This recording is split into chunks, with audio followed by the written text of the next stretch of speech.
Out of the street corners they scream. You knew it was coming. You've been waiting for this for months. Rumour hardened into fear and now they scream at you. The sirens, their hysterical wail tearing through the white noise of the city. And you run. You run to pick up those things that can never be replaced. A picture of them in the days when they still loved you. Your mother's wedding ring. And then you turn to your shelf of games. You only have room for 5. 5 games for Doomsday. 5 Games for Doomsday is a show in which board game personalities are thrust into a cabin in the woods to outrun an oncoming disaster, but can only take 5 of their games with them. But which will they choose? My guest this week is a journalist, publisher and thinker about games, a movie critic who has for many years worked for the UK's biggest film magazine Empire, but is best well known in the board game world for his striking quarterly magazine Senate. My guest this week is Dan Jolin. Dan, welcome to the cabin. Thank you for having me. It's very cosy in here. Yes, I mean the smell of rotting flesh, you get used to it after a while. Oh, sorry. No, that's just me. I apologise. Well, you have only just arrived, so it makes sense. So my first question is then, how difficult was it for you to pick the 5 games to take to the cabin? It was. I don't know, because I get asked quite a lot to, for lists of things and to what were your 10 favourite films this year? Or, what are your favourite board games of the year and that kind of. So I get quite used to thinking in lists and whittling it down and that and all that sort of stuff and having done 25 years in entertainment journalism, you get quite used to that kind of thing. So it wasn't too bad, but then you do kind of have those questions of actual criteria. So it's like, well, okay, so I've got to choose these games, but then the first question that came to mind was, who's coming with me? Am I by myself? Am I with my family? Is it because this is the thing, the games that you choose to play always depend on who you're playing with. So I guess that was the tough thing, and I decided quite quickly to think selfishly for the most part.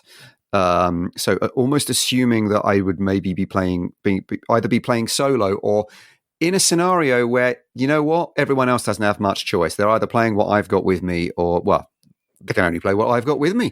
So I thought I would go a little more selfishly rather than think of those things.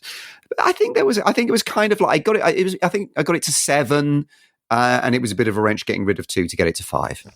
And what was that criteria then? Because the games you've chosen, giving nothing away thus far, but they tend to be quite narrative-y. Is it about being accompanied through a story? Yes. I mean, I am a big fan of narrative in games, and either literally in terms of it being a game which depends upon narrative, there is a story thread to the game, or in terms of the kind of game that gives you a great story through playing it. And one of the games on my list does that absolutely brilliantly.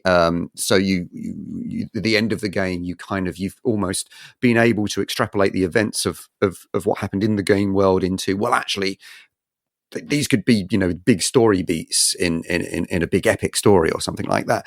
So I do like games that do that. And, I think that's probably very much connected to the fact that I also love role-playing games, primarily Dungeons and Dragons, which was my whole kind of entree really into this world.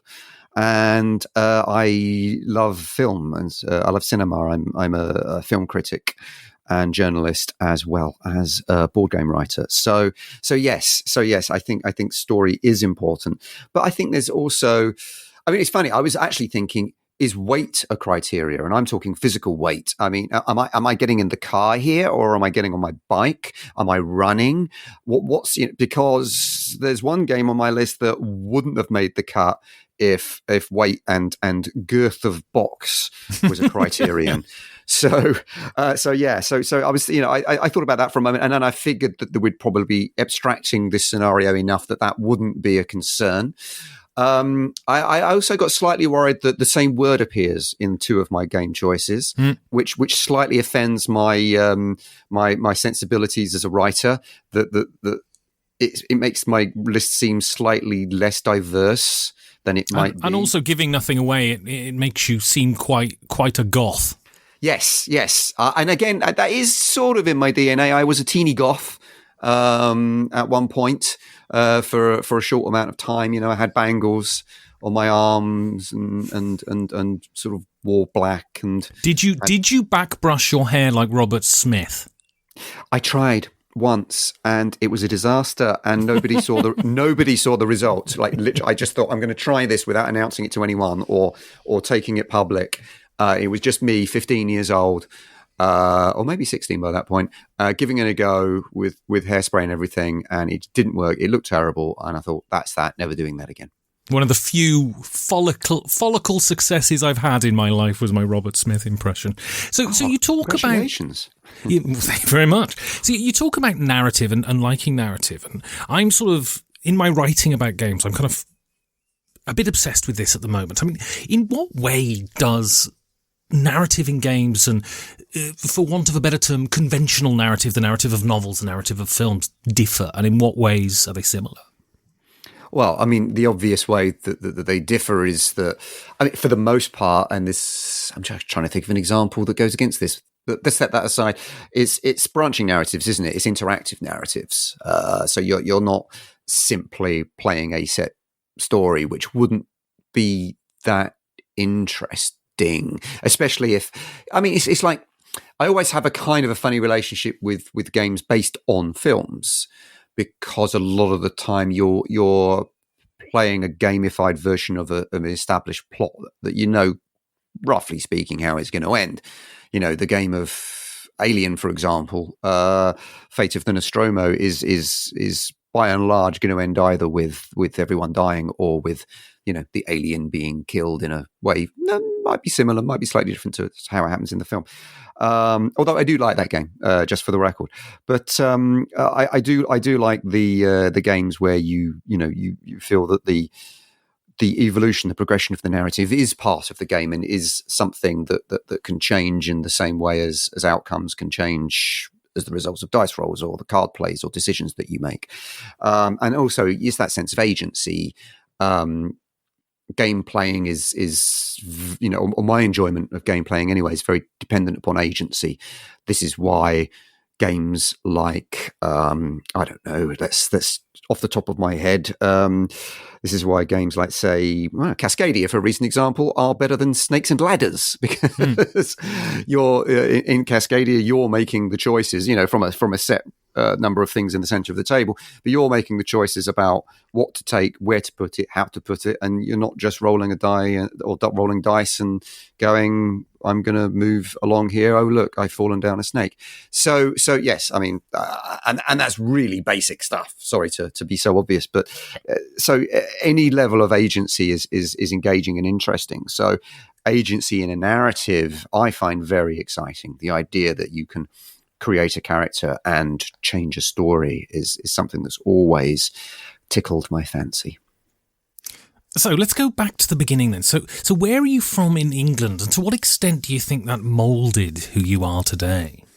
Well, gosh, I mean, I'm originally from a town in just outside southeast London, or in southeast London, called Bexley Heath, and that very much moulded who I am today, I guess, because in 1984, I saw a sign up in Bexley Heath Library saying Dungeons and Dragons Club. And I think it was 5:30 to 7:30, which makes you wonder how we ever got anything done. But anyway, and I went along one evening, one Friday at 5:30, and just got stuck in and met people there who are still my friends to this very day. And matter of fact, I saw them all on Saturday night, and we played Dungeons and Dragons.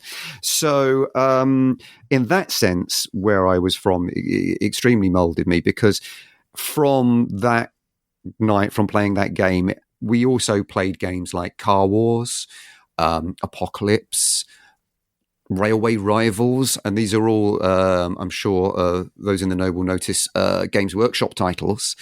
And speaking of Games Workshop, we also wound up playing some Warhammer 40,000, all those all those kind of things that anyone who was a teenager in the 80s going into the 90s would have probably come across if they're in any way nerdy. And Chislehurst Caves was just down the road, where there was Labyrinth occurred, which was live role playing. I wasn't as much of a fan of that. I didn't particularly enjoy being down in pitch darkness, being hit by people with foam rubber swords. But in theory, it was a great idea. So we did our own live role playing on Dartford Heath, which was much to the amusement of local dog walkers. So all these things, they were it was my part of culture growing up. But then I did what most people I think should do, which is got the hell out of there, left town, went and travelled the country. So I went to university in Leeds, and then I lived in Manchester for a while. Was in Bath for a bit, and then eventually circled back to London for a while, and now I'm just outside London in Buckinghamshire in the Chiltern Hills. So you can imagine with that kind of dotting around, the board games and all the board game relevant stuff disappeared. If you can't fit it in the back of your car or in a few bags, you're not going to take it. So it wasn't until I settled back down properly where I am now that the love of board games re-emerged, and it re-emerged in a wonderful way because board games had changed a lot and were better and prettier and more friendly and engaging. And there was this, thing called Kickstarter, which I was like, "Ooh, look! I want a kind of Dungeons and Dragons light experience with some nice miniatures. Oh, look what's on here!" Oh, and several £100 later, I'm wondering where it all is, and it turns up 2 years later. And so you're also a film journalist. When did you discover? I mean, I assume to be a journalist within the world of film, you have to love film. So when did you discover your love for film, and what were those sort of early films that made you think, "Wow, I want to look into this area"? The love of film has always been there. I wouldn't call it. There was no point of discovery because it was always part of my life. I have wonderful early memories of cinema, primarily The Empire Strikes Back, and the first Star Wars movie I ever saw. And I just have vivid memories of just Darth Vader just being this just absolutely ginormous presence on this screen, and being utterly in awe of it. And then video VHS happened, and getting the video man used to come around in his video van, and we'd go out, me and my brother usually, and spend rather long time in the video van going through, and a lot of it was terrible stuff. And I was always drawn to all these really awful Euro trashy sword and sorcery movies, like The Archer and the Sorceress, or The Sword and the Sorcerer. In fact, there was one that was called that, and Iron Master or something like that. Anyway, and all these sorts of things. But then there was stuff like Willow and Krull, and the slightly better stuff. I was discussing Krull vociferously just yesterday. In fact, yes. Technically, I suppose a kind of a science fiction because it's set clearly on another planet and does have lasers in it. But yeah, I loved Krull, probably more than I should have. And then slightly later, Highlander as well. That was a film I liked when I was a little older. But so yeah, this is all part of it, and actually, this all tied in with my love of role playing games. For years, me and my friends had a game going using the Marvel superheroes system that TSR developed in the late 80s, early 90s. And it just ended up being a melting pot of all the films we loved. It was superhero stuff mixed in with Aliens, RoboCop, Terminator, Hellraiser, all these things. Highlander, as I just mentioned. So it was kind of like the love of cinema and the love of gaming were always hand in hand for me.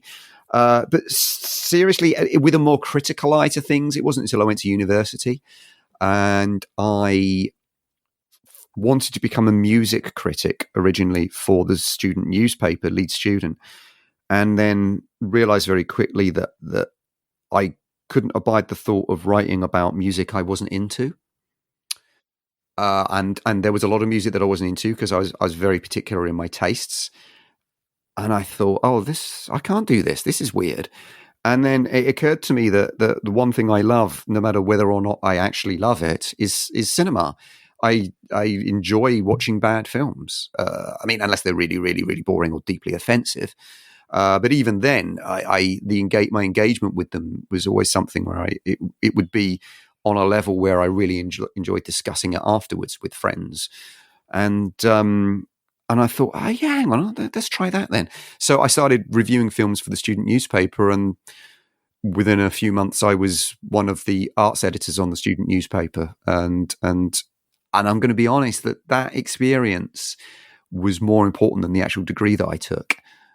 So I graduated from university, and a year later, got an entry-level position on Total Film magazine in Bath. And then it was all learning on the job. And so, do you think it was destined? I mean, destined is a very loaded word, and Yeah. I don't mean it with all of its sort of spiritual connotations, but do you think it was inevitable that you would turn your love of film and your love of games into words? Do you think it was inevitable that you would become a writer? No. Because originally, before I wanted to become a writer, I wanted to be an artist. My ideal, of what job I could do would be I always wanted to be the person that did the illustrations in books. I always thought that would be such a cool thing. So I was always the one in class where the other kids go, oh, you're really good at drawing, aren't you? And I'd be like, oh, that's the thing I'm good at. I'm a drawer. So, and then again, so through all my time of role playing and what have you, I drew all the characters. I drew everything. Everything got drawn. I used to spend hours and hours drawing, more so than writing. But by the time I got to A level, and I did art as an A level, and it struck me that it was actually my least favorite subject. By that point, I was getting tired of it.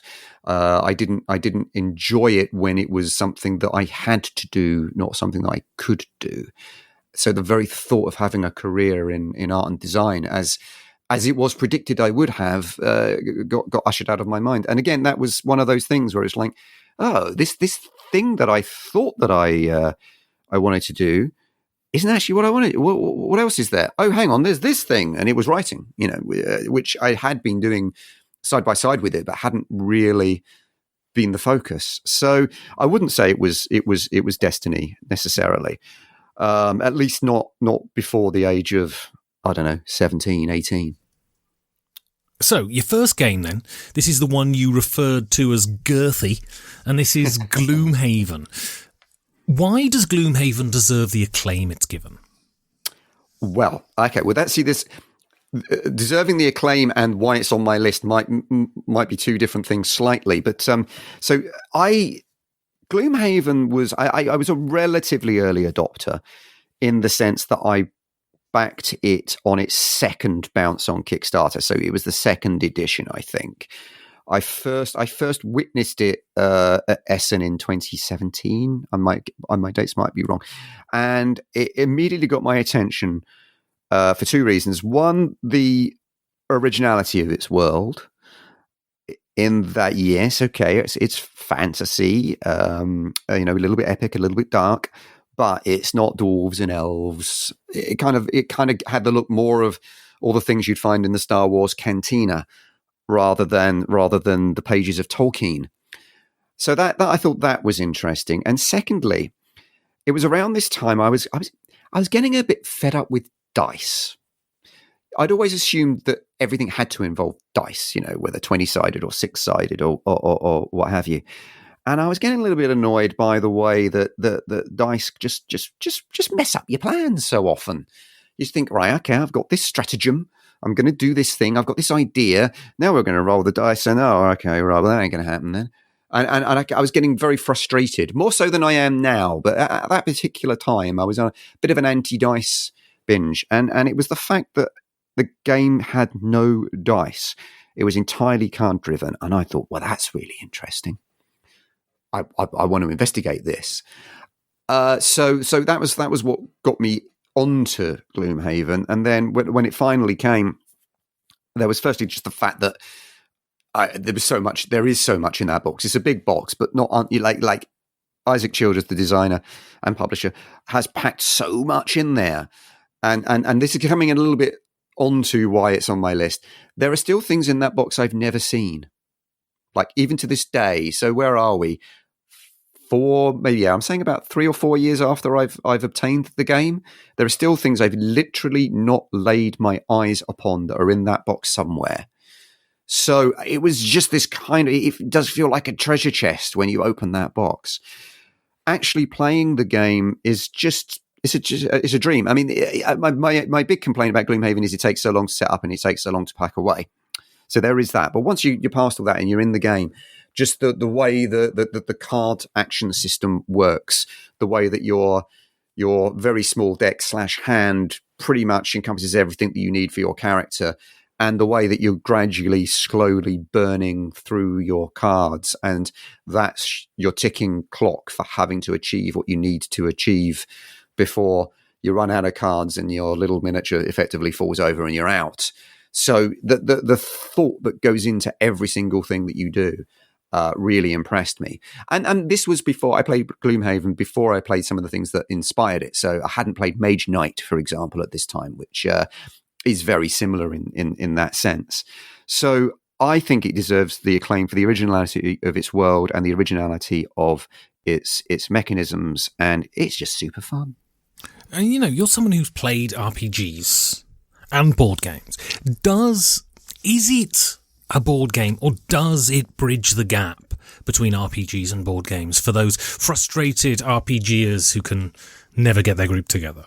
Yeah, to some degree, although you have the frustration with Gloomhaven that you've still got to get a group together because it's a legacy game and because it's best appreciated when you're playing with the same group of people, week in, week out, or month in, month out. So in that sense, it's I wouldn't necessarily recommend it, but I think story-wise, it is good fun, but you don't get that same joy that you get out of RPGs in the sense that anything can happen, and you're not sitting there, playing a character in the same way that you do with RPGs.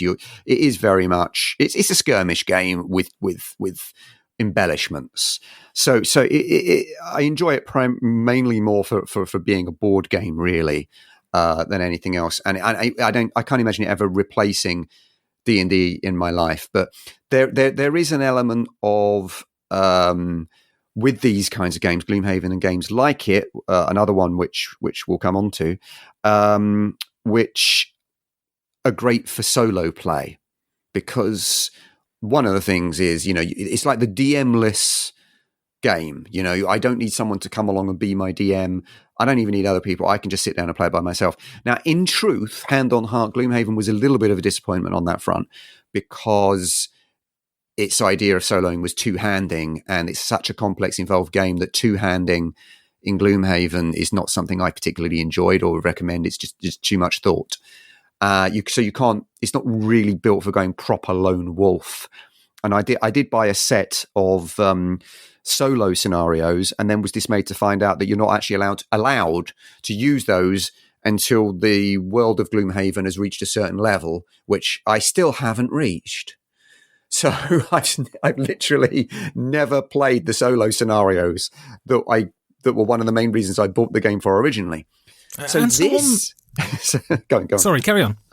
I was going to say, so this is why actually it's the first game on my list, because one, I know I love the game, but two, there's still things in that box I've not seen, things I've not unlocked, and I've not had a chance to properly play it solo yet. So I figure if I'm going to be stuck in a cabin for God knows how long, that's the ideal time for me to properly get stuck into Gloomhaven, right? So I want to talk now about your work as a film journalist. So you started writing at college, and then you got a job in total film. How did you sort of rise through the ranks of the film journalism world? Oh, well, that's hard to answer without sounding like really awfully arront, I suppose. Oh, please go ahead. Like, we all love ourselves. It's fine. Just admit it.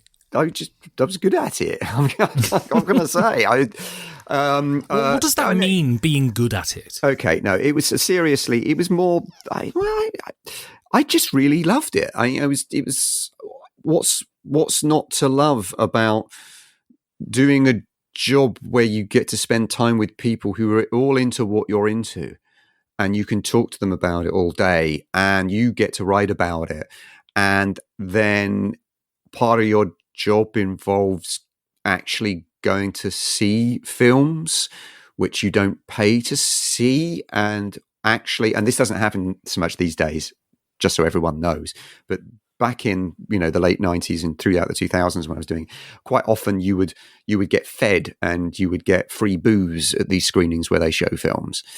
And then the really amazingly fun bit was going to film sets, visiting film sets, so flying all around the world and seeing people make movies. I've watched Peter Jackson work, I've watched Martin Scorsese work, I've watched Christopher Nolan a few times on a set shooting movies, and then you get to meet all the people that you can boast about, from the likes of Leonardo DiCaprio to Matt Damon to Clint Eastwood. At one time, I've met Clint Eastwood. So it's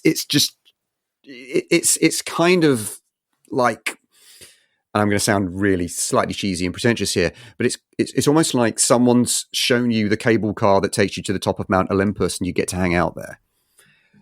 and are you sort of, because to be cool, you have to be cynical and you have to not care about things. But there are certain people that if they walked into a room, once I was on holiday and I was in a sauna and Woody Harrelson walked in, and I was so bloody excited. I mean, you've met all of these people. Are you cynical enough now to go, oh, frankly, I don't care if it's Jack Nicholson? Or do you still get that sort of tingle when, one of these super famous people is in your presence? Oh, yeah, definitely get the tingle.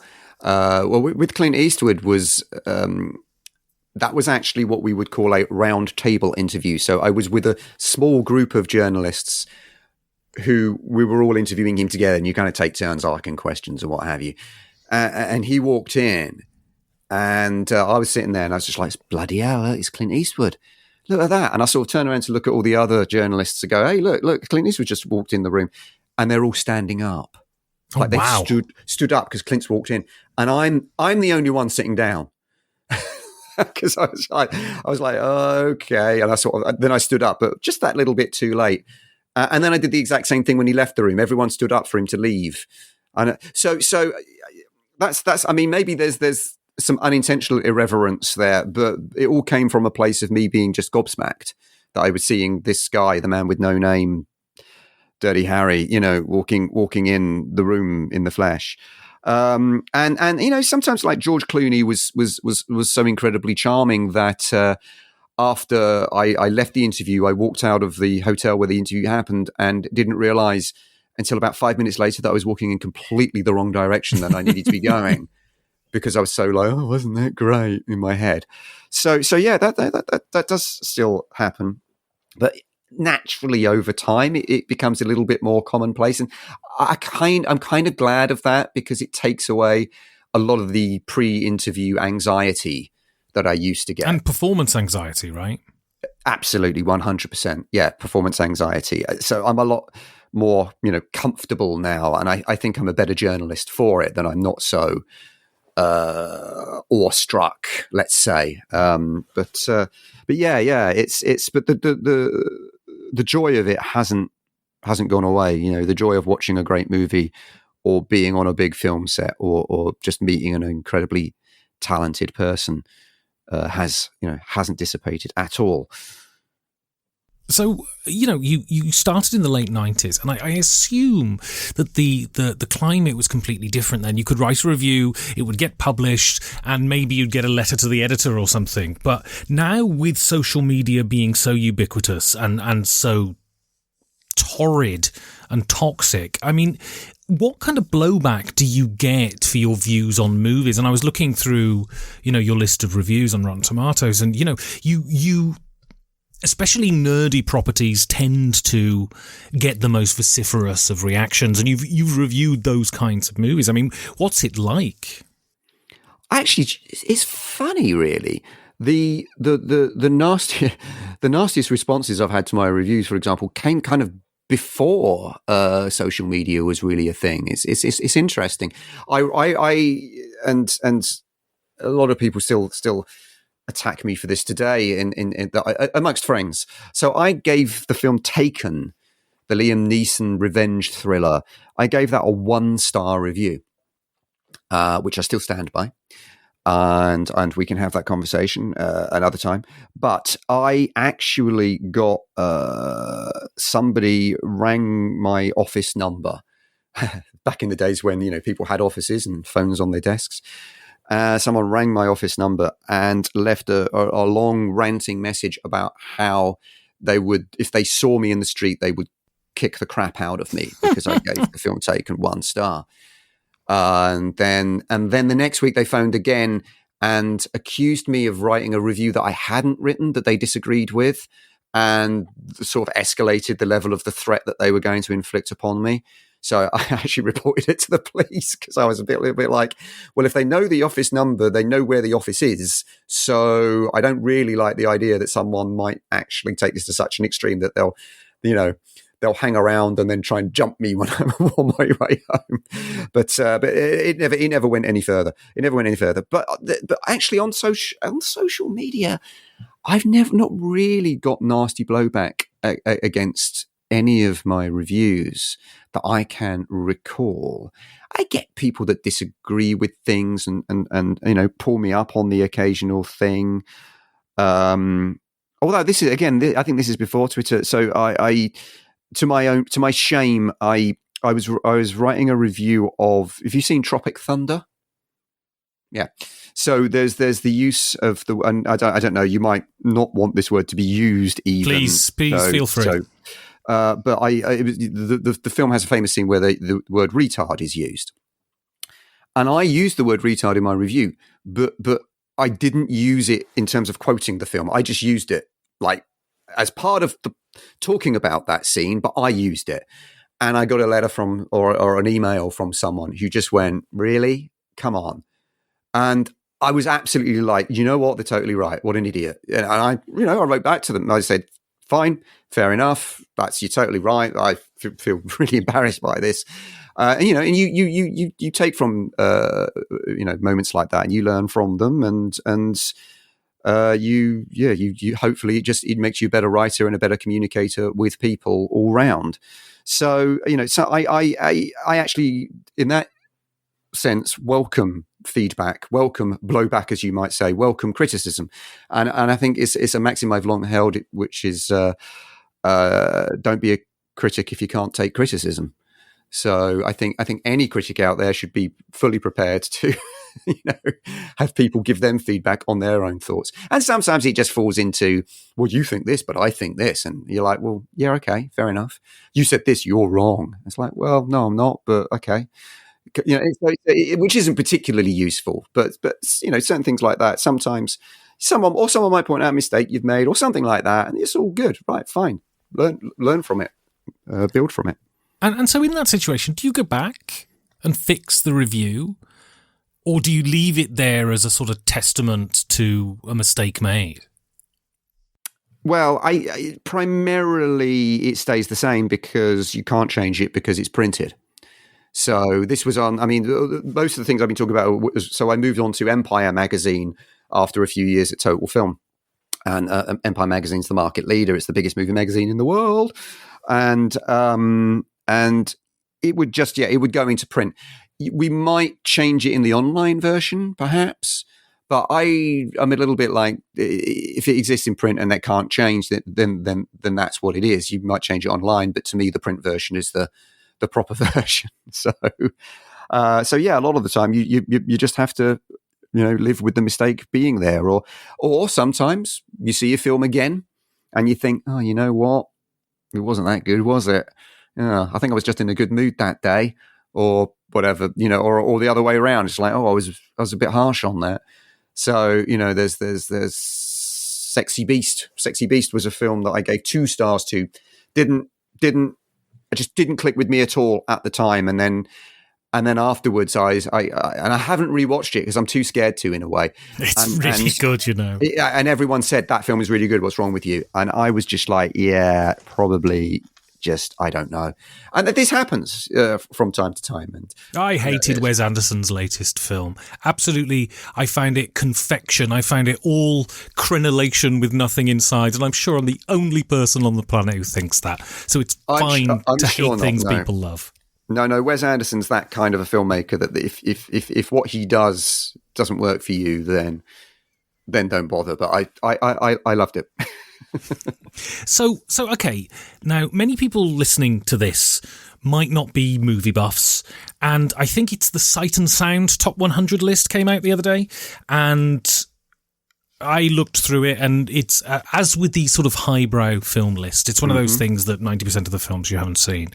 And so, can you recommend to the listeners of this podcast some films they likely won't have seen, but that are just absolutely within, as close as, damn it, sort of necessary films to watch within the canon? Oh, well, yeah. I mean, and actually, for the record, I was one of the critics who voted in the Sight and Sound poll, and nothing in my top 10 got anywhere near the top 20 of that poll.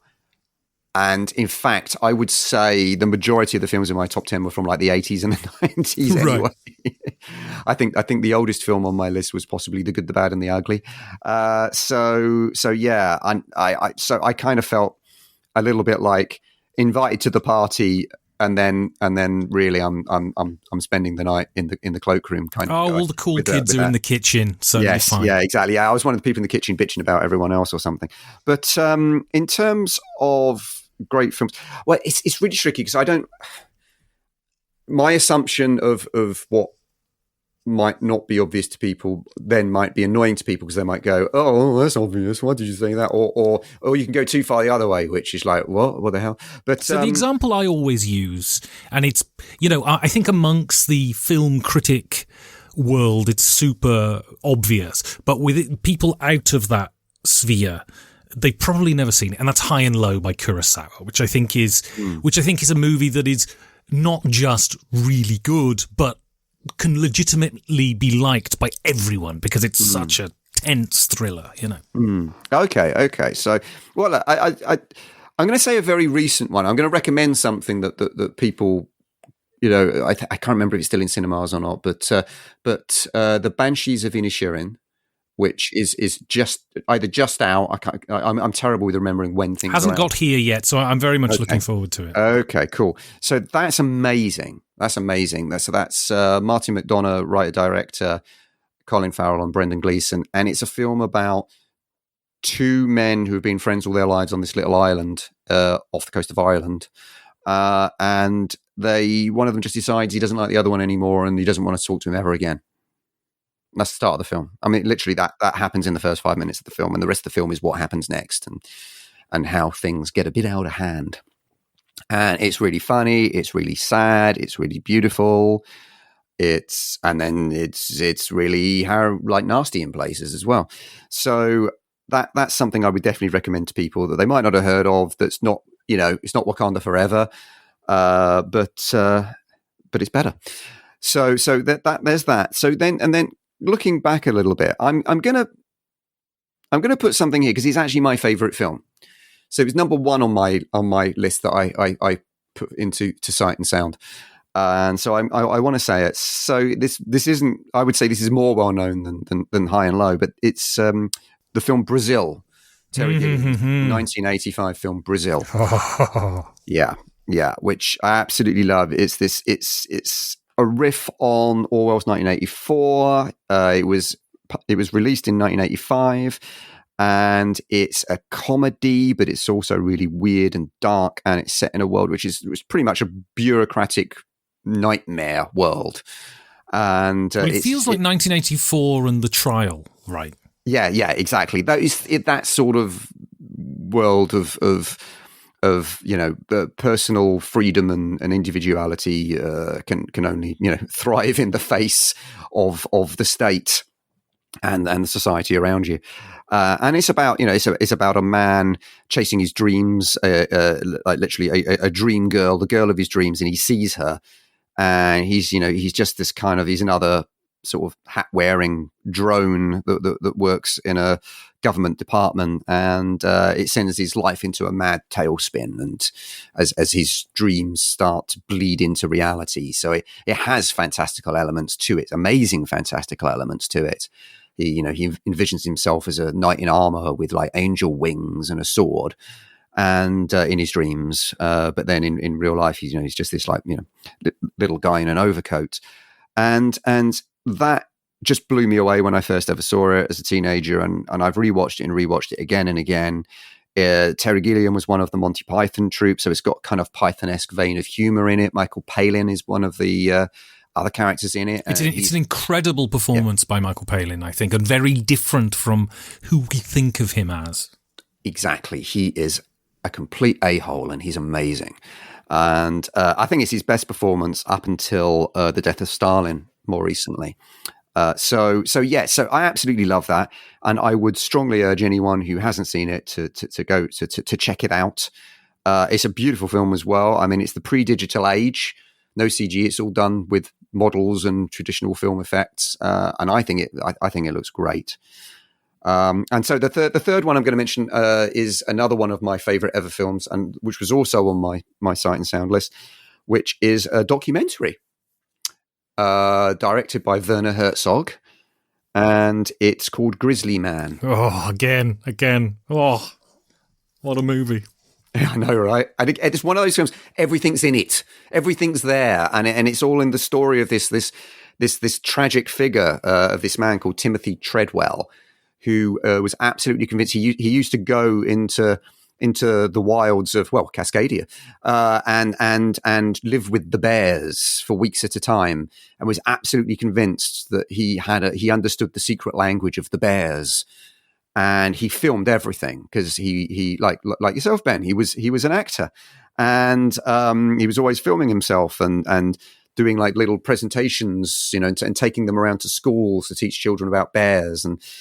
And horrifically, he was killed and eaten by a bear, along really horribly with his girlfriend at the time. His new girlfriend, who he took up there as like their first getaway together.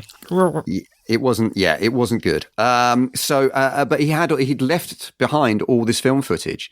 So Werner Herzog takes this footage and compiles it into a story, into a kind of a character study of the man. It's not really trying to make any points about nature. Well, it makes lots of points about nature, but it's not trying to be a nature documentary, is what I'm saying, even though there's elements of that to it.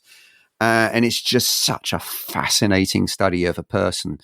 And again, there are moments of true beauty in it. There are moments of really dark comedy. I mean, obviously unintentional, and then deepest tragedy. And it's all as real as anything. So yeah, there you go. Those are my three recommendations. So your next game then is the second part of your Gloom double bill, and this is Gloom of Kilforth. Does this game share any DNA with Gloomhaven? No, not really. Not at all. It's just a coincidence that they've got Gloom in the title. Although they are quite close to each other on my game shelf, and it's not alphabetical. So, but no, it's not. It's in the same world in the sense that it's a kind of RPG in a box. That's the intention of it anyway, to be an RPG in a box, but it's not like a legacy game like Gloomhaven. It's not a campaign game. So what it's doing is it's boiling down. The idea is to boil down what would have been an entire D&D campaign or adventure into a single play session of a few hours. And it is very different from Gloomhaven in the sense that it's lots of dice rolling. And it's not, you're not spending ages setting everything up when you play it. It sets up very quickly because it's all done on cards. So you create a grid of cards which represents the world of Kilforth that you're going to be exploring around. and then everything else is contained in cards as well, like your allies, the equipment that you're going to get, all the encounters that you're going to have. So you move your standee around, and it's action. You're spending actions. So there's a certain number of actions you can take. So you spend one action to move, and then one action to sneak before you move, so that if you turn a card over and it's a monster, you can get away without encountering it, which is pretty much what I would recommend anyone to do all the time in this game anyway. And but it's very much it's made by a designer called Tristan Hall, who and one of the reasons that this is on my list actually is because my first ever UK Games Expo, so it's the first time I ever went to it, and it was a game I bought there directly from Tristan, the designer, who was at his first UK Games Expo, and it's his first game. And actually, we've stayed in touch, and he contributes to Senate magazine. So there's a kind of a personal connection, although there wasn't at the start. I just literally he showed me the game on his stand, and I went, you know what, I'm going to buy this, and then I bought it and took it away and played it and absolutely loved it, and then contacted him and went, your game's great. That was really good fun. What else are you doing? So that's kind of how we stayed in touch. So full disclosure, I know the guy who made it, but and his intention, was very much to give you that feeling of having a game of D&D, but just like contained within a few decks of cards, and even to the point where you have you have the the races and the classes, so you can have a combo of a race and a class, so you can be whatever a dwarf warrior or an elf warrior, or actually I don't think dwarves are in it, but you know what I mean, whichever race or class it is, so you can combo them up and get a different kind of character to play, and then you've got to go around, explore, and try and defeat a nasty demon that's invaded the world before the gloom it's created consumes the world. So each turn, each of the cards that make up the territory will get covered in gloom. And once all the cards are covered in gloom, you've lost. So it's kind of a little bit like a Forbidden Island thing, like where the island's sinking, except what's happening is the world's being subsumed by this evil miasma. So you're racing against the clock to do that. But of course, the longer it takes to do it, the harder everything gets. So it also has that slightly pandemic kind of a feel of just escalating badness happening that you've got to contend with. And it's quite a tough game. It plays great solo. As a matter of fact, I've played it solo more times than any other. It's a fun co-op experience. You can also play it competitively. So you're racing against the other players to kill the big demon at the end. And I think that works quite well as well. So, and it's just, there's just so much to it. And so I get kind of like the warm and fuzzies whenever I get this game out. And it's also one of those games that I feel I don't play as much as it deserves because I keep playing all the new stuff that keeps coming in. So I figured that if I was in a scenario where I had to choose just a few games and I'd only be able to play those to the exclusion of everything else for a long, long time, then I think Gloom of Kilforth deserves to be one of those games because I think it's been a little bit neglected. And so this is the second fantasy game you've chosen in this list. Yeah. Is your sort of affection for fantasy games nostalgic, do you think? I think it is. I think it is to a degree because that's, for me, it goes all the way back to The Forest of Doom, Ian Livingstone's fighting fantasy game book, which I like. I think it was like the Puffin Club or something at school where you in class, and I'm talking about like I was like 9 years old or something, and you get given this little catalogue, and you choose a book, and your parents, give you the money or a check to bring in, and then it all gets sent off, and then the books come into the school and they hand them out to you. So this is how I got The Forest of Doom, this game book, and it was fantasy adventure, choose your own adventure thing, and I just absolutely loved it because I was never into kids stories where children have adventures. That never interested me. It always kind of annoyed me when children had adventures. I wanted to watch grown-ups having adventures. I wanted to be a grown-up having an adventure. And in my mind, the fighting fantasy books did that. Although interestingly, I recently actually interviewed Ian Livingstone, and he said, well, no, the idea was you are a kid on an adventure. It's supposed to be you. And I was like, well, no, it was never me. I was always imagining myself as someone else. Was I doing it wrong? Anyway, and and so I always loved that idea. I always, love the idea of being someone else and being on a fantastic adventure. And obviously Dungeons and Dragons then came along, and then you read The Hobbit, you read Lord of the Rings. I read all the Dragonlance books. So there is an element of nostalgia to that. And also actually the board game Talisman, the Magical Quest game, was one that I played a hell of a lot. And actually, when I told you that when I went traveling around the country and I didn't have room to take games, Talisman always went with me. So, and I still have the same copy of Talisman that I played as a kid, and that's always been with me. And now I'm feeling bad that it's going to get destroyed in your apocalypse. Oh well. So yeah. So it was this was the world. It's my comfort zone. It's my happy place. It's all of these things.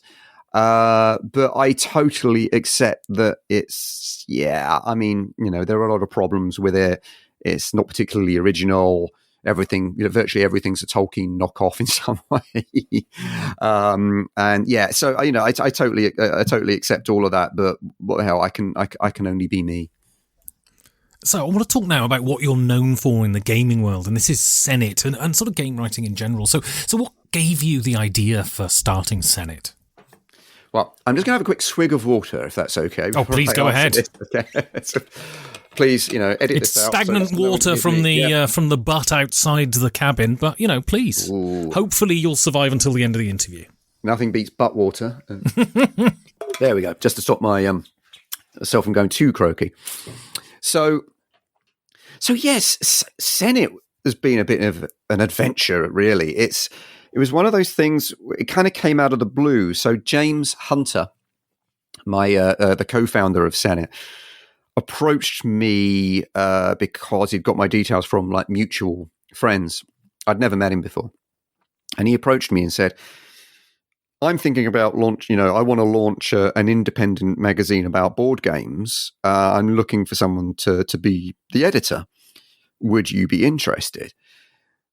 And I thought, well, actually, that's a really interesting idea, because I think you can have a lot of fun with the subject of board games and do it in a way that isn't really being done, either at the commercial side of things or on the fanzine end of things, or zine end of things, as the kids call them now.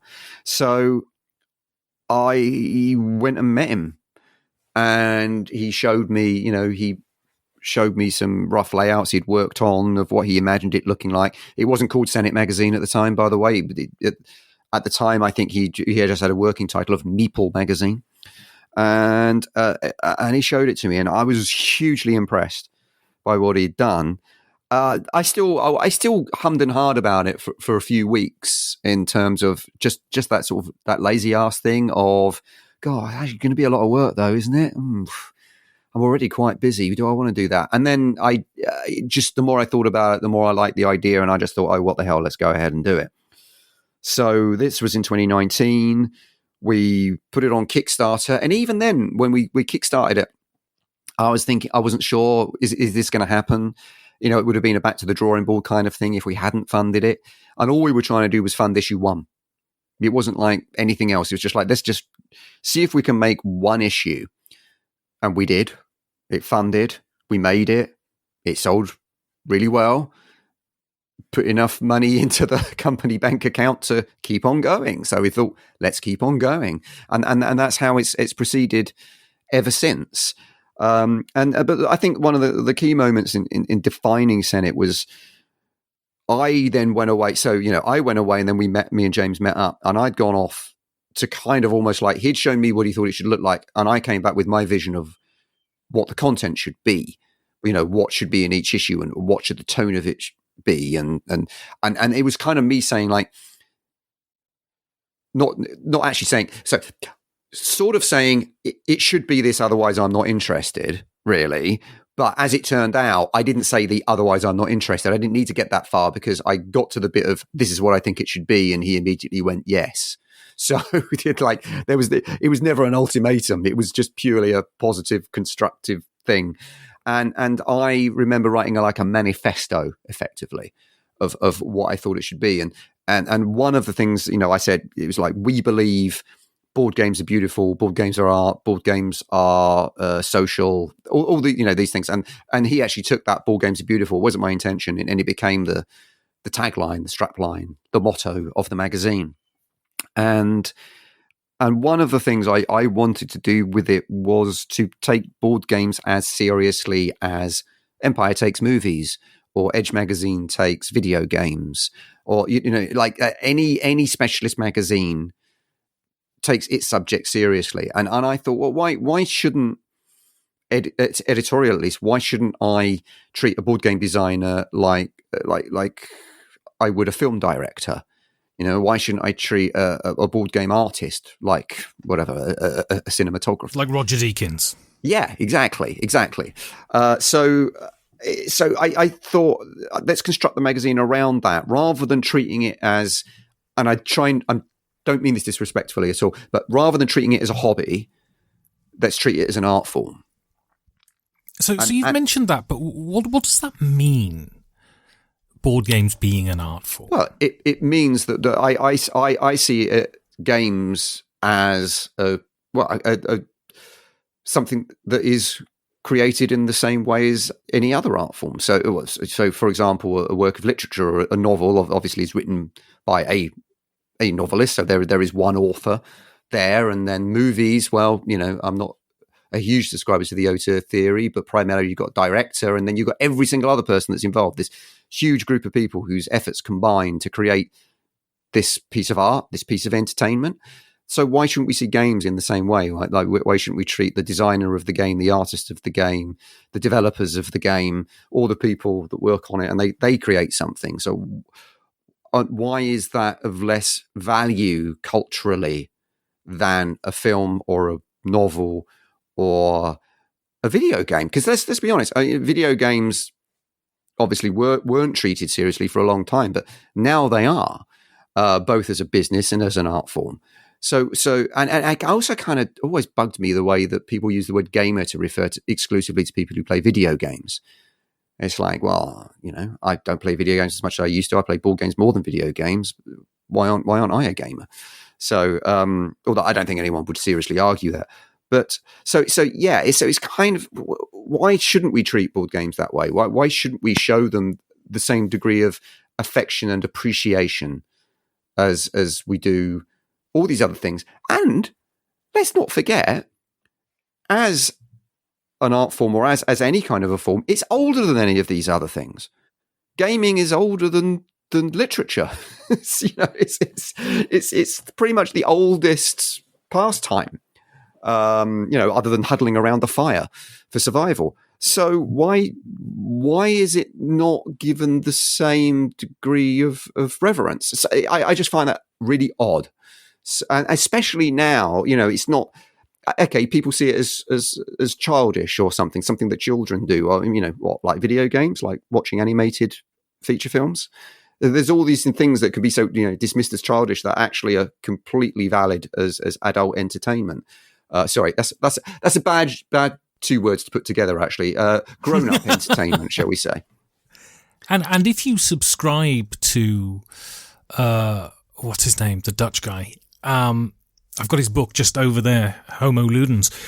If you subscribe to that theory, it's what defines us as human beings, play, right? Yeah. I mean, I think so. I genuinely haven't thought that deeply about it in terms of it actually defining us as human. But yeah, I suppose it separates. I mean, that and music, which I think, actually, thinking back to what I just said, maybe music predates games in prehistory. So I take that back. Sorry, music. You were there first, but anyway. But yeah, sort of, yeah. That I would say, that and music, certainly. But it's all about how we channel and exercise our imagination, ultimately, isn't it? And obviously, different people respond. Different people get stimulated by different things in that way. But I think it's fairly universal to say that games do stimulate pretty much, or can stimulate pretty much anyone's imagination, whether they're playing whatever. I mean, to some degree, poker or chess or Candy Crush on the phone, right? Yeah, everyone's gaming. I mean, maybe not imagination so much. I think there's an element of no. I don't know. I find even though chess is obviously very abstracted, I still do apply my imagination to a game of chess. Thinking about it as a kind of a battlefield and what is happening there. So yeah, I think that's fair enough. So again, I'm like, and perhaps I'm so predisposed to this idea because, as I said earlier in this conversation, my love of games and my love of cinema are actually pretty closely wrapped up together. So that they kind of bleed into each other. So when you look at a copy of Senet, you're struck by how, I would call it, for want of a better term, high art. The design of Senet is very striking. It evokes sort of a coffee table book feeling. I mean, to what extent do you think is the art direction and the graphic design part of the Senet experience? Oh, totally. It's fundamental to the identity of the magazine, and actually, I can very proudly report that last week, the British Society of Magazine Editors, which is kind of the British Magazine Oscars or the British Magazine Academy, awarded James with the Art Director of the Year, and that was in the consumer category. So I was nominated for Editor of the Year in the independent category, which, fair enough, we're an independent publication. But James was actually shortlisted alongside the likes of Guardian Weekend and The Big Issue and Empire magazine, in fact. And he won in that category. So to me, that was just amazing. That was vindication of our intention to make it a premium product in terms of its graphic design. So it is very much part of it, but that all goes hand in hand with what we're about, because I find the most satisfying games are games that are well designed. Now, that could be in terms of graphic design, the user interface.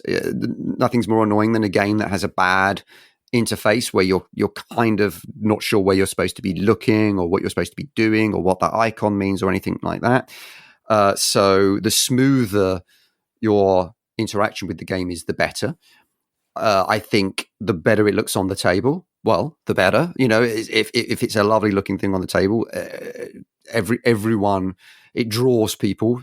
People get drawn to games that look good on the table, and it's almost like you're interacting, with art in some ways with certain games. I'm going to say the next two that we're going to discuss, certainly that would qualify for being art on the table. And then, but also in other senses, in the way that it's being designed in terms of the way the mechanisms work. What's going on under the hood or under the lid, if you like, of a game, and how's that all clicking together, and does it all run smoothly? So all of these things, this kind of like this thing that modern games and Euro games have, that they're just so well and slickly designed, many of them. So we wanted to make a magazine that reflected that, and so you make a magazine that also is smooth and easy to navigate, and is a joy to look at, and that you would want to put on your table and draw people to it and go, wow, look at that. So it's just, I think it's entirely consistent with the subject matter. It's not just showing off. So your next game is a game that has garnered a lot of praise recently, and this is Oath. So is this a new way to bring narrative out of a game? It should be. It should be a new way to bring narrative out of a game. It remains to be seen whether anyone else does it, because Oath is a perplexing brilliant paradox of a game in a way, in that it's an abstract game that's deeply thematic. It's not set. There's no set world. There's no character names. There's no lore, LORE, to it.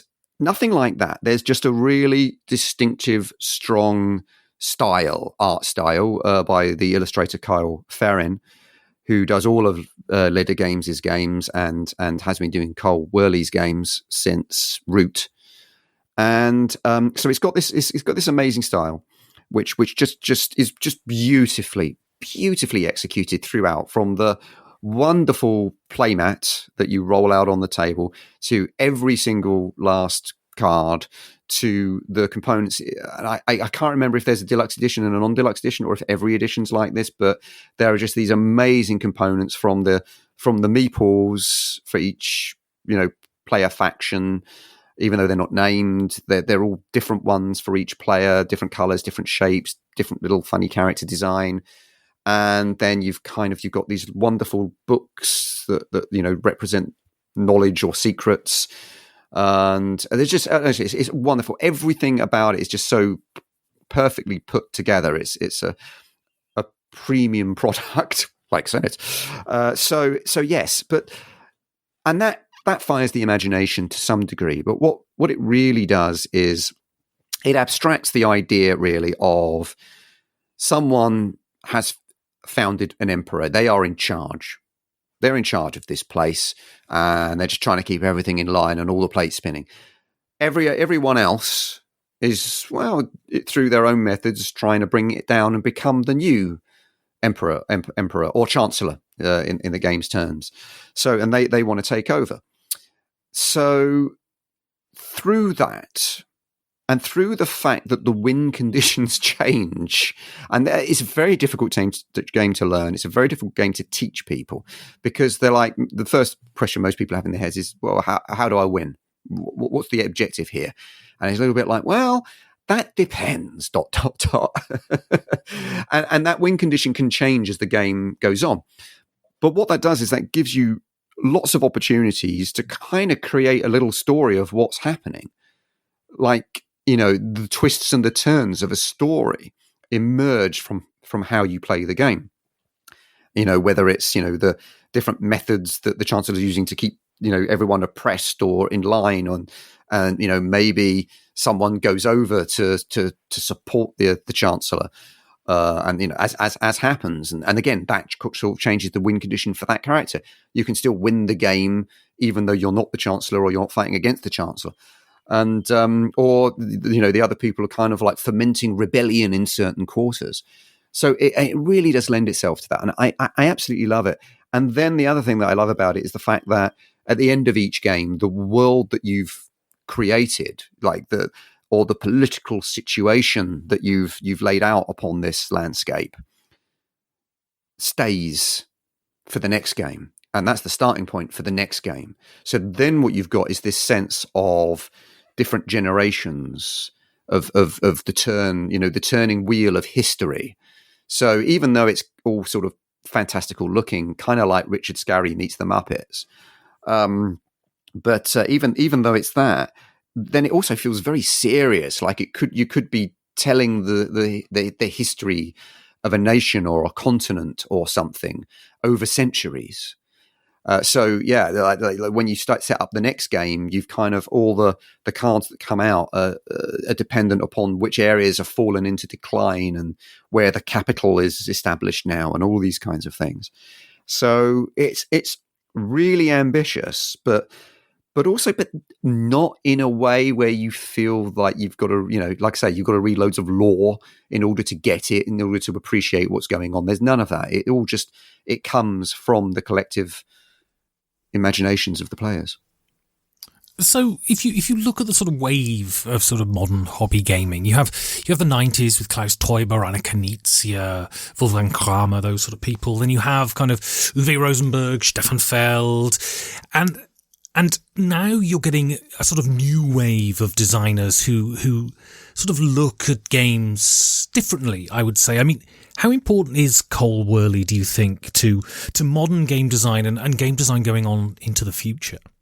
I think he's an inspirational figure for sure. He strikes me as a deep thinker about gaming mechanisms. So, and I think with each game, he tries to do something different with something familiar. Oath, in some ways, was his response to the legacy game. He doesn't think of it as a legacy game. Some people would treat it as a legacy game. I think it's a little bit. I think I would call it light, or legacy light, perhaps. So there was that. But his next game, actually, as far as I understand it, I've not had a chance to get my hands on it in any way, shape, or form. But I believe it's his take on trick taking to some degree, or at least it has that element in there. So I think it excites me when designers take something familiar and explore something new with it, because familiarity when you're playing a game is useful in the sense that it helps you learn the game, it helps you appreciate the game, it helps, it certainly helps teach the game. So familiarity is useful, but you don't want every game to just be a version of another game that you've played. That can get dull fast, as I think, some people might agree has happened with deck building to some degree. Like there's a lot of deck building games out there that are just really not doing much more than Dominion did. On the flip side, I love deck building as a mechanism, just for the record, and there are games out there that do amazing things with it. And actually, I'm kicking myself for not including a deck builder. But anyway, so Worley is important, I think. He's a really interesting guy. He's really engaging to talk to. I would recommend anyone to have a nice conversation with him about games if the opportunity comes up. And to me, he's a bit of a star.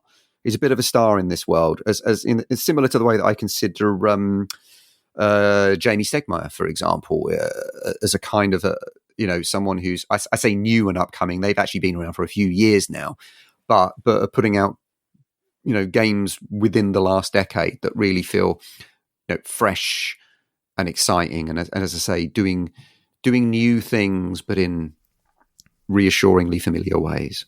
Well, we'll come to that presently. So I want to talk now, sort of more generally, about criticism, and the listeners won't be prey to the conversation we've had before, but I've already been upbraided for one of my questions here. But so my first question on this is why do we need critics? Well, I see critics as useful in society because they are the representatives of the audience, broadly speaking. So I actually, I mean, the word critic. It does feel very loaded, It does. You think of people like Anton Ego in Ratatouille. They're sort of like they're out to knock people down. They're out to criticize is to pick away at. Like, oh, don't criticize me. It's like you're getting at me, and it does. Critic does have negative connotations, and but the way I see it is, and this. Looking at either film or board game criticism or reviewing, you're looking at something. Okay, let's look at a board game. It's a better example, really. So now, say you're thinking about buying the new Dark Souls core set. I think that's got an RRP of something like £110, something like that. For some games, you are looking at triple figures now.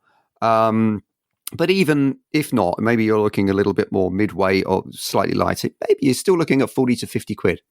Now, we can have a whole other conversation about value and how many plays you get out of it and everything else.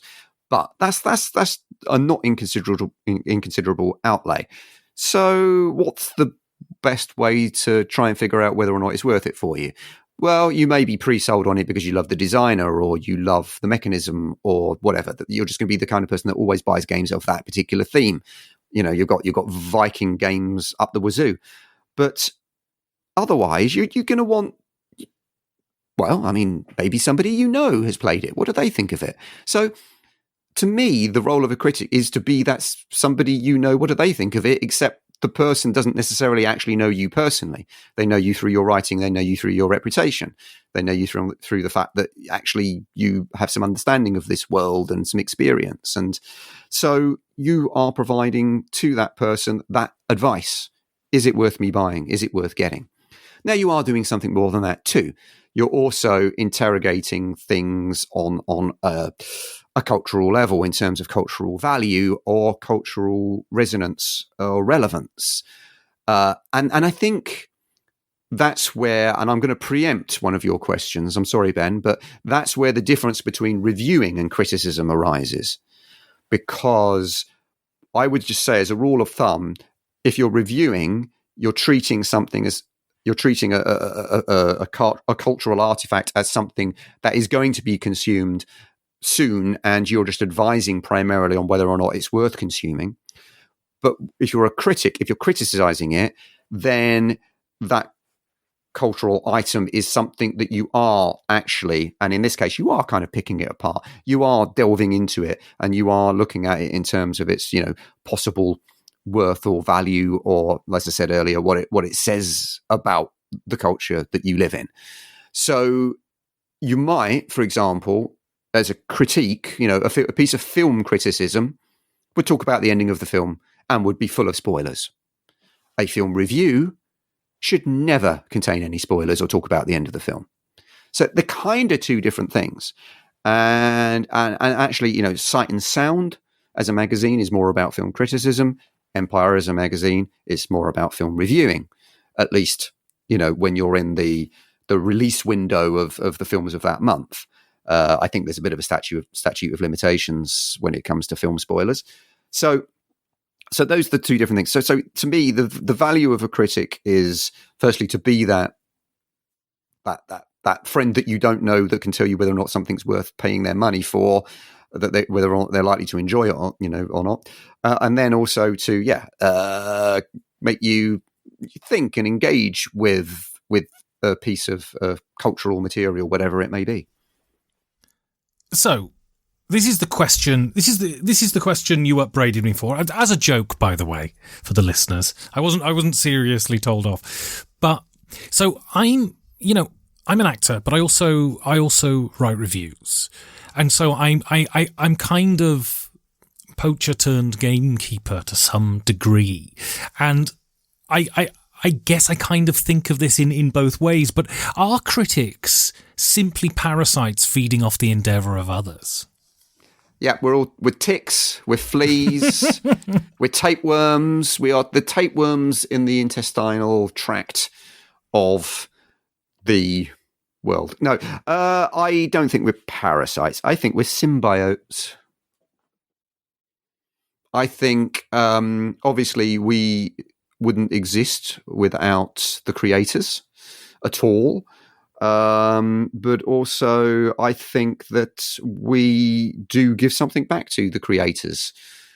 It's to some degree, it's feedback. It's somebody who creates something might actually find some value in a negative review of something they've created. They might not like it, but as I said, I think about an hour ago, if you can't take criticism, don't be a critic. But everyone, I think, should have the ability to take criticism. Otherwise, they will never grow. So there is a use in that sense. But I also think that nothing helps a film or a game like a positive review. I mean, it's kind of hypocritical in a way to dismiss. Not that you are doing this seriously, but it is hypocritical to dismiss critics as parasites and then to run around with a positive review going, look. They think we're brilliant. Isn't this great? And also, those positive reviews wouldn't mean anything if there were never negative reviews from that same writer. Like, there have been film writers in the past, I won't name any names, and I would say writers maybe across the board who do just put out. They love everything. And why do they love everything? Maybe because it gets their name on posters. Who knows? Or maybe they're just really enthusiastic people. But you get that, and it doesn't mean anything. So getting a positive review from someone who loves everything doesn't mean anything. So I would say you need to take the rough with the smooth. You need to accept that things are going to go down badly with some people for everything that's going to be universally lauded and applauded. So it's useful. I mean, we get when Senny gives something a good review, some publishers like to shout about the fact that Senny's given something a good review. So yeah, it's useful. It's helpful to the creators. And again, they know that if you like it and the people that read you like it, and they're more likely to go and see it because you like it, then that's also good for them. So it is, I think, a very broadly positive symbiotic relationship. So the nature of criticism is different. With the democratization of media, it's not just people who've managed to get jobs at magazines or, film shows on TV that are able to put their opinions out to a grateful public. But I see within board games especially, there's never really been a sort of established critical community. So it's more ad hoc. It's more people starting on their own recognizance. And what I've noticed, now I may be wrong on this, but what I've noticed, a lot of it feels not like reviews, but marketing by stealth, essentially. Do you worry that with the sort of ubiquity of people being able to put their opinions out there, that there is that sort of bait and switch? And you mentioned reviewers and critics are the people on the side of the audience. Do you fear that there may be a shift there, and that critics are now becoming much more on the side of the creator rather than the consumer? I'm not sure I would go as far as to say is that is the case, that it's much more that they will be on the side of the creator and being used as a marketing tool. I wouldn't feel confident enough to say that, but yes, I think it's, I don't think it's not a new phenomenon, but it's certainly more prolific because of the internet, because of vlogging and social media and what have you. There are. I just think. Yeah. It's up to everybody to discern for themselves what they trust and what they don't trust. Obviously, there are certain. Perhaps it's easier, for example, in the world of film, because there are certain established brands and certain established names where you think, well, yes, I trust them. Well, I guess within gaming, right, within board games especially, there's no sort of organ of record, right? No. And it is tricky. Like, so, one of the things that I contend with a little bit is a slight misunderstanding, not in any nefarious way, between what is a preview and what is a review. So it's like, and in Senate, this is one of the things that I really try and, I have a preview section at the front, the kind of, let's be excited about what's coming.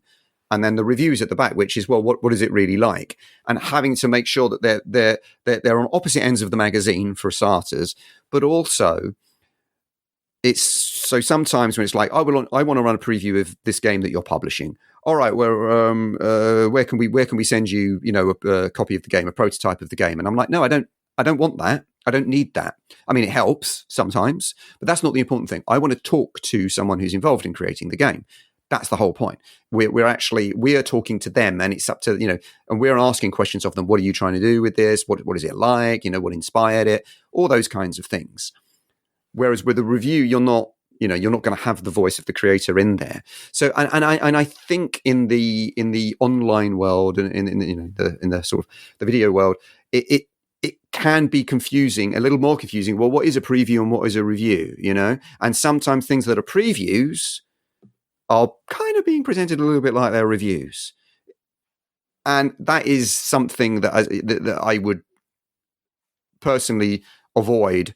And, I mean, I think you're being very nice. I see things, especially Instagram, I think is prone to this, that you see people say review, and it is clear, blatant, uncritical marketing. And I see it particularly in the world of board games. Now, that may just be bias because I'm intimately involved with it, right? Yeah. To be honest, I got to confess, I do self-censor in a way. I tend to avoid, like, once I see that someone's doing something like that, I avoid them. So they're no longer in my bubble. See if you see what I mean. So to me, it doesn't feel like something that's bombarding me personally that I have to contend with. But no, I do agree. It's out there more than it should be, and it's kind of depressing, but I guess it's not the end of the world. It's just people. As I say, I would just advise anyone that's being presented with that kind of content to just be as aware as they can. So for example, one thing is how much of what they're saying is just talking about how you play the game, because how you play a game is not a review of a game. Now, a review of a game should include how you play a game, but really, it definitely shouldn't be more than half of what you're reading in a single review. What you want is that analysis of the game, like how it works, what it makes you feel, whether or not it's worth your money, all that kind of a thing. So if you're watching or reading something that doesn't do any of that and is just literally all it's doing is telling you how you play the game, then I would say that shouldn't have the word review written on it. And that is just a preview, because it's just simply saying, here it is. And then if the things outside of that are them just going, oh, and these components are lovely or anything like that, and oh, doesn't this look great? Again, I'd be slightly wary of that. Not that that's an invalid thing to say, but if that's all they're saying, then yeah, I would certainly be wary of that. And I'm not going to say that there aren't people out there who will, say that they really love a game and why they really love it, even if they didn't. Maybe that happens, but yeah, I think the best way to discern it is that, are they saying anything other than how you play, and if they are saying it, then how in depth are they going? So that's the best thing I can say about that. But yeah, it is a bit of a downer that there's so much of that out there, and it's a shame it happens because it doesn't need to.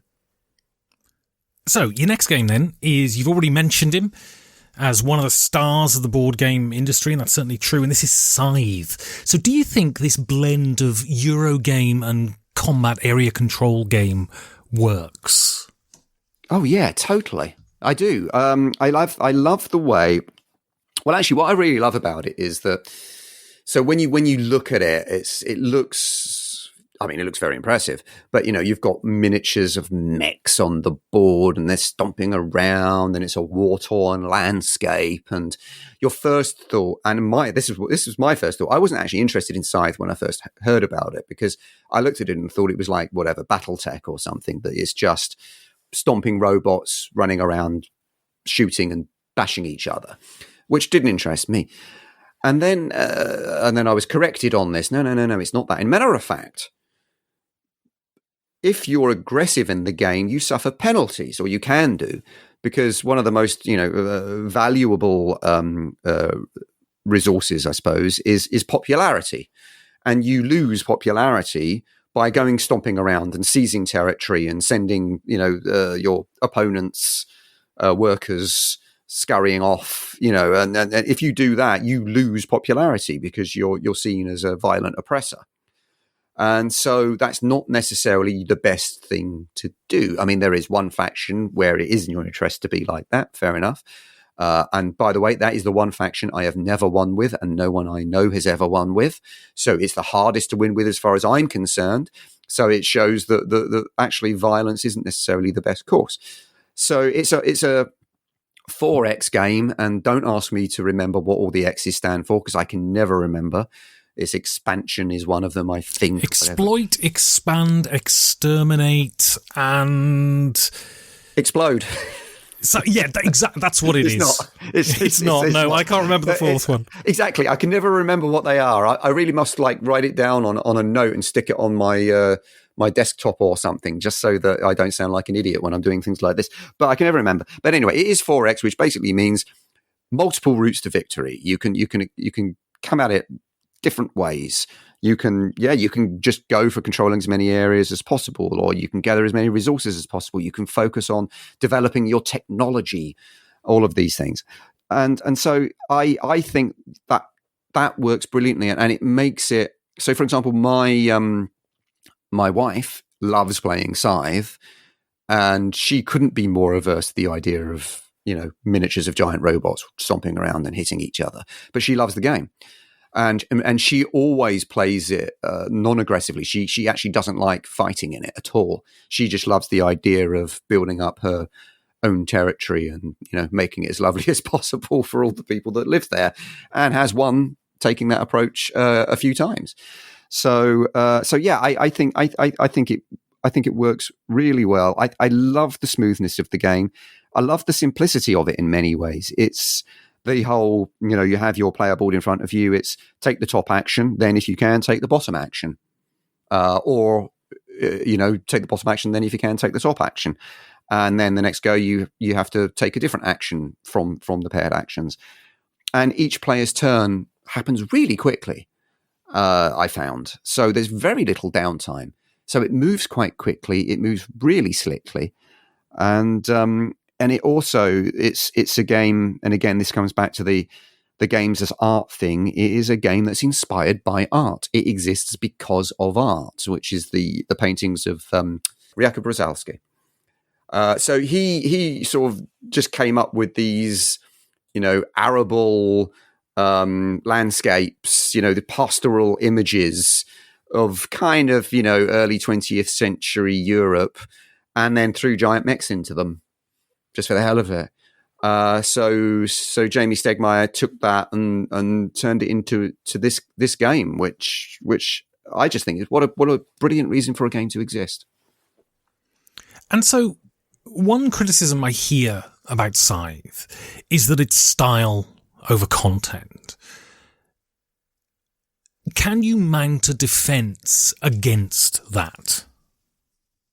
Well, okay, let's examine that a little bit. When you say something is style over content, so what constitutes the style in this case, and what constitutes the content? Well, my view on this is, because I quite like Scythe, and my view on this is that people get the first impression that you had, except they feel positive about it. So they expect a battle tech, they expect a sort of an out-and-out sort of mechs fighting on a board game, and then when they're asked to do Agricola type things, are disappointed by that, and then say, well, it's selling a false image of what the game is to the consumer. Right. Okay. I don't agree with that. I mean, first of all, it doesn't bother me particularly. I mean, the same way that Root, let's go back to another Cold Whirly game, sells a false image to some degree in that it looks cute. There's cute animals in the woodland, and actually it's a really vicious war game. But I kind of like that. I mean, that makes it cool. And to me, it gets the same with Scythe. But if you kind of like, as I say, if you really pay attention, you are looking at pictures of people toiling in fields as well as mechs. You are looking at people getting on with their daily life with these giant robots. So it's really very much rooted in that artwork. So and that is borne out in the game. Now, is it style over content in the sense of, does the game play as well as it looks? Because it does look great. It looks great on the table, and it's got this lovely artwork. And you've got these. I love the encounter cards where which, and each one has a little sort of visual, like little vignette upon it, and they're all different. That's all great. But I think that the mechanisms match up to that. I think that the way it plays equals that, in the sense that, the way that I was just saying, it all sort of clicks together really nicely, and it's exciting and it's pacey. and there's very little downtime. So I to me, the experience of playing it matches up to the experience of treating it as an artwork. So in that sense, I would say it's not style over content at all. And I often find that I find style and content kind of blend together. You know, it's I remember the film Moulin Rouge. People saying it was style over content, and I was like, no, you got it wrong. Style is the content. It's like that's the whole point of it. You know, it's supposed to be this sort of mad, joyous, indulgent piece of crazy art. So yeah, I don't buy that at all with Scythe. And it's also a game that is one of the older games on my shelf, I would say, in the sense that it is one that I got earlier on in my journey through modern board games, and it comes off that shelf more often than most of my games on there. I play it a lot, and I still really enjoy playing it a lot, and I still, you know, I haven't in any way grown bored of it.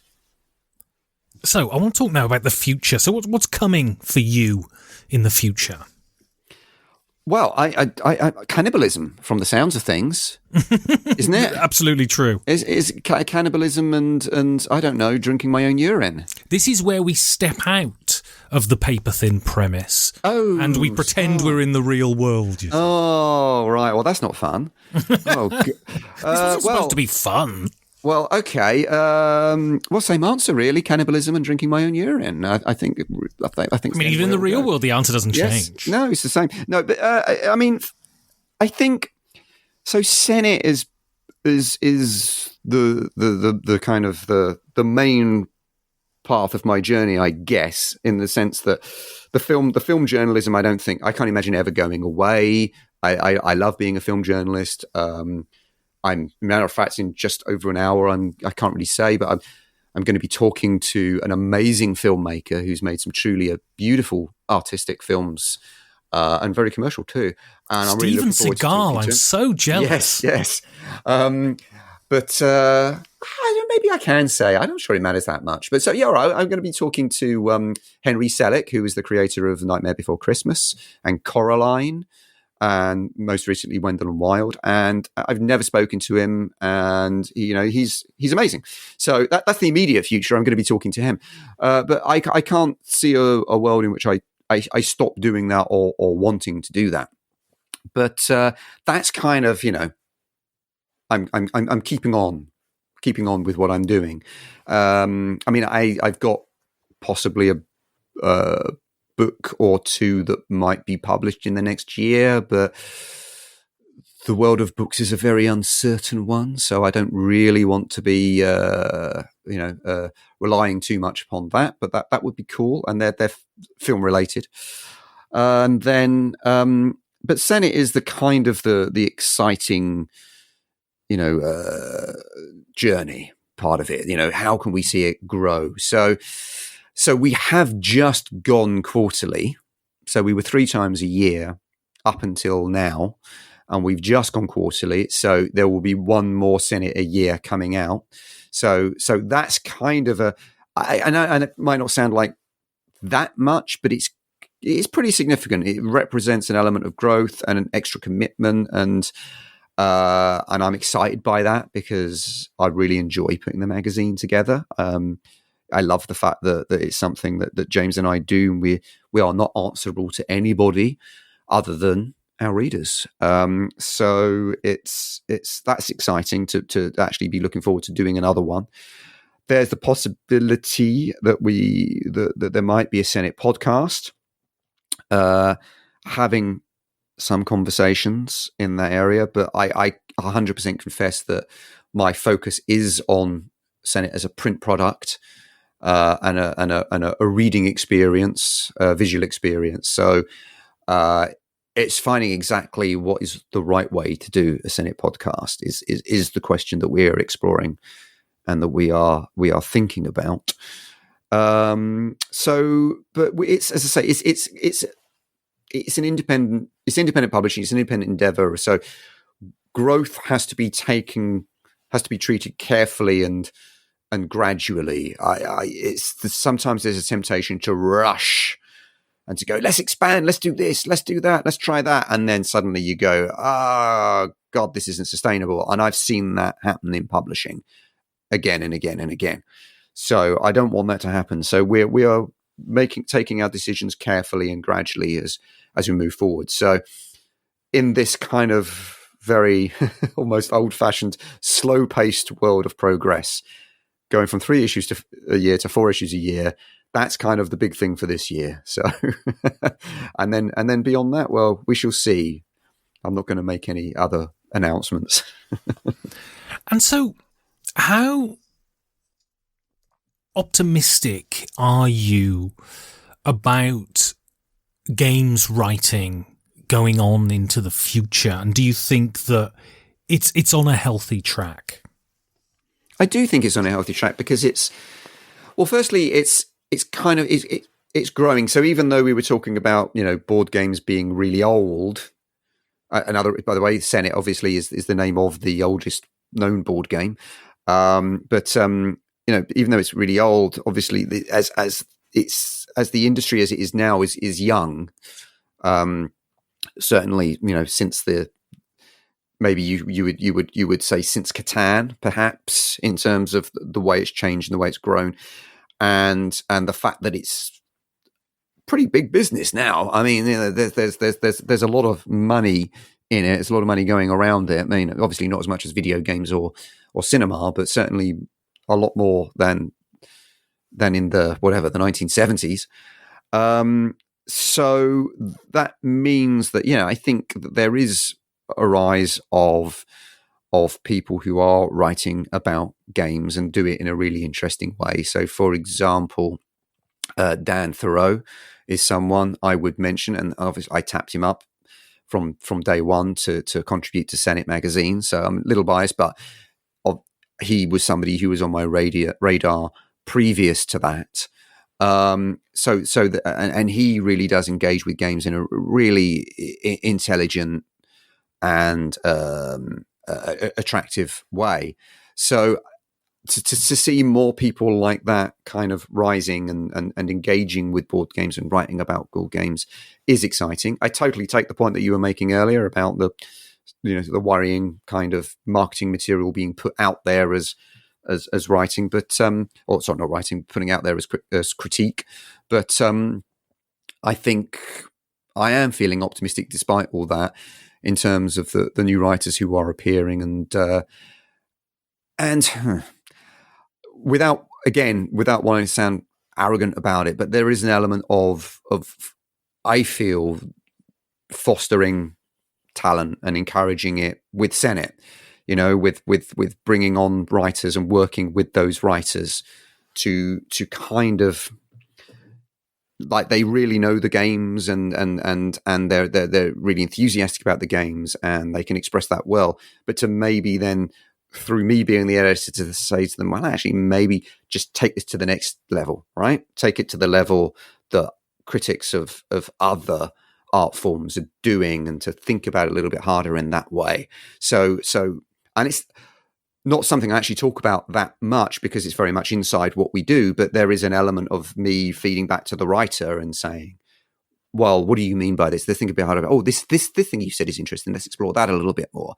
And so then they work on the piece a little bit longer, and then it comes in, and then it's like, yes, So to me, there is a degree of feeling like I've got 25 years experience and of writing before I became a board games writer. Well, not 25 years experience before I became a board games writer, but certainly I would say, whatever it is, I can't do the maths, but nearly 2 decades worth of experience before I became a board games writer, a published board games writer. So I feel that there's something that I have that I could bring to bear to help newer writers coming into this world to then develop them further. And then, maybe in some small way, I'm kind of helping make the game writing world a better place. I don't know. I'll let our readers decide. So your last game then is, well, just for the listeners, you kind of tried to cheat with the last one here by putting 2 games, and I made the executive decision and chose the one I like more. And so this is a sort of tentpole game within the Euro genre, I would say. And this is Agricola. So is this the best worker placement game? I think it probably is.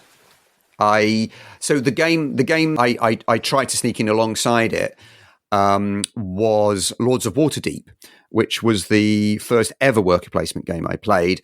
And surprise, surprise, always got a Dungeons and Dragons theme. So no wonder. And it was actually bought for me by a friend who is one of my Dungeons and Dragons co-players. And I remember just being absolutely flabbergasted by worker placement as a mechanism and thinking, this is great. This is so fun. This makes every turn really fun. Oh my God, I want more of this. So that same friend turned me on to Agricola. And I did a bit of research and saw that it was widely regarded as an amazing, amazing game. So I got hold of a copy. I bought a copy. And I think the way it uses worker placement is absolutely perfect. I love the fact that the places that the workers can go gradually increase as the game goes on. So it actually starts very simple and competitive. And then as it goes on, there's more that you can do. And I like the fact that, and I know I've got to remember this. I think I might set the game up slightly differently to actually how the rules say. I can't remember exactly, but for me, is you turn the card and it reveals. And I think that is how it's supposed to be. But sure. I turn the card and it reveals what the new thing is. They're not all. You can't see them all at the start of the game. That's right, isn't it? That's how you're supposed to play. Yeah, that's right. Yeah, absolutely. Yeah, good. So you got that little kind of surprise. Oh, what can we do now? Oh, now we can get cows. So I really love the way that works. But I also, and then another reason that it ended up on my apocalypse list is a creative game. You are building something here. You all have in front of you your little grid that you're going to build your farm on. You're going to put your fences out. You're going to create your animal enclosures. You're going to create fields and you're going to sow them and, you're going to reap them and everything. And everyone is doing a slightly different thing. Everyone's got a slightly different farm in front of them. I really like that sort of creative element, that your worker placements result in this kind of building something. And I think if it's the end of the world and everything's going to pot outside, it's quite nice to imagine, working hard to create something good that actually, and this is the other reason, it is actually also a game of survival. It's a game of subsistence. And that's what, that is what you're trying to do, but in a very real way. It's like, I jokingly recommend it to people as, oh yeah, it's a game about subsistence farming in 17th century Central Europe. Who wants a bit of this?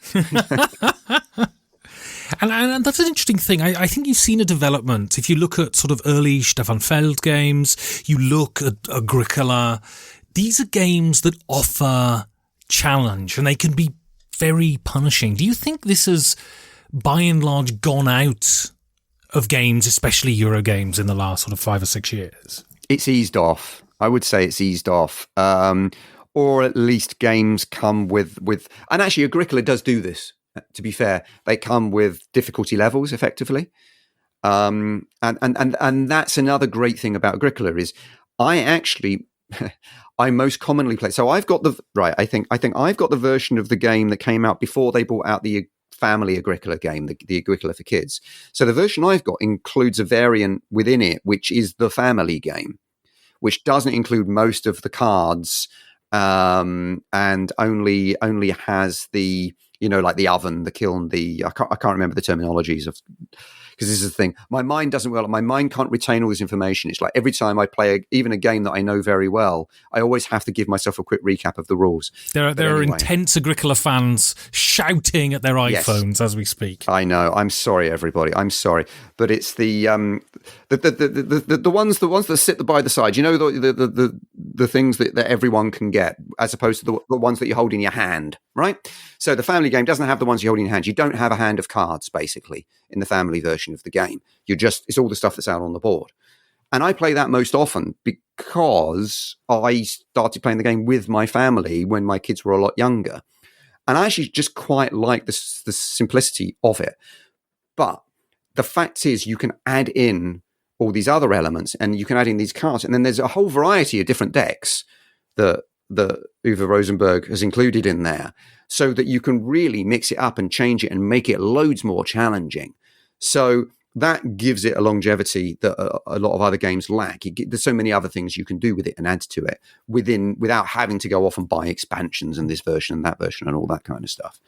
So you can play it at an easier level, at least with the version of the game that I've got.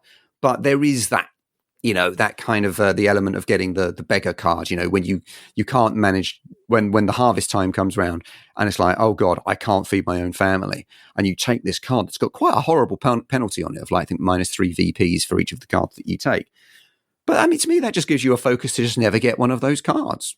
Maybe play it a little bit safer, or maybe not. What the hell, go for it, risk it, and take those cards. I don't really have a problem with that at all. It doesn't feel unforgiving like some games can. It doesn't feel nasty in any way, shape, or form. And also, let's remember that worker placement is not a hugely interactive genre in the sense that you can't. The worst thing you can do to someone is take something that that they're going for. But then Agricola gives you other options. If someone grabs that giant pile of wood, there are other places you can place your worker that are going to at least give you some wood, so to speak. So I've got one more question then. So you're heading out of Buckinghamshire. I'm going to show my complete ignorance of the home counties here, towards the cabin, and you go around a corner. The back door of the car flies open. 4 of the games fly out of the car, down a ravine. I assume there is ravines somewhere there, into a river, and are swept away to posterity. Which game do you hope is sitting on the back seat? Do you know what? I'm going to say Scythe, because, and it really, that is the one that I know would be the one that the rest of my family, so in this scenario, my family's also in the car, would be most happy had survived. So I'm thinking more of them than just of myself. I'm thinking, well, at least that's a game that I know we will all play and we will all enjoy. But then I guess Agricola would also qualify in that sense. But you can only have one. But of the two, Scythe is the better looking game. So if people want to get hold of you and they want to know what you're up to and they want to know what's happening in the world of Senate, how would they go about doing that? Well, they can find me as myself on Twitter. Well, I'm still on Twitter at the moment, so let's just. This is a movable feast at the moment. Yes, the Twitter hasn't utterly collapsed. People keep predicting it's going to collapse, and it still hasn't yet. So, for the moment, I'm on Twitter myself as @Dan_Jolin, but Senate Magazine is on Twitter as @Senate Magazine. You can find Senate Magazine also on Instagram as Senate Magazine, unsurprisingly. The Senate store is senatemagazine.com. That's where you can look at, have an insight into the content of any copy of Senate. You can go through. We sort of got previews of all the magazines. All the back issues are still available. We reprinted some of the earlier ones that went out of stock, so you can check it out there. We don't, just so everyone knows, there is no digital edition of Senate or any kind of digital version, like in any way, shape, or form of it. It is something that exists purely within print form. As I say, we are very much, tied to the thing that we're writing about. So in the same way that, okay, I know there's Board Game Arena and all that stuff, but really, board games are physical objects you hold in your hands and you smell and you touch. That's what Senate is as well. So, but our online store, you can get previews of everything. And then, if you want to check me out writing about film, then you can always check me out at Empire Magazine or Empire Online, where most of my Empire film reviews still live, including, I think, the 1-star review of Taken, and they may have taken it down. Who knows? I haven't checked recently. Excellent. Well, Dan Jolin, thank you very much. You're welcome. It's been great. Thank you. As I say, lovely cozy place. Not so keen on the butt water, but I'm sure I'll get used to it. You can support the show in many ways. You can tell your friends, you can talk about it on social media, you can talk about it in your own blog, podcast or video, or you can support it directly by going to patreon.com/5G4D for a rolling donation, or for a one-off donation, hitting the PayPal link at the bottom of the website, 5gamesfordoomsday.com. It's these donations that keep the show going. Also, if you want to say something nice about the show, if you want to say something horrible about the show, you can contact me on Twitter at 5gamesfordoomsday, or send me an email at 5gamesfordoomsday@gmail.com. And if I've managed to haul myself away from the downward spirals and the hunks of mystery meat, I'll see you in 2 weeks for another 5 Games for Doomsday.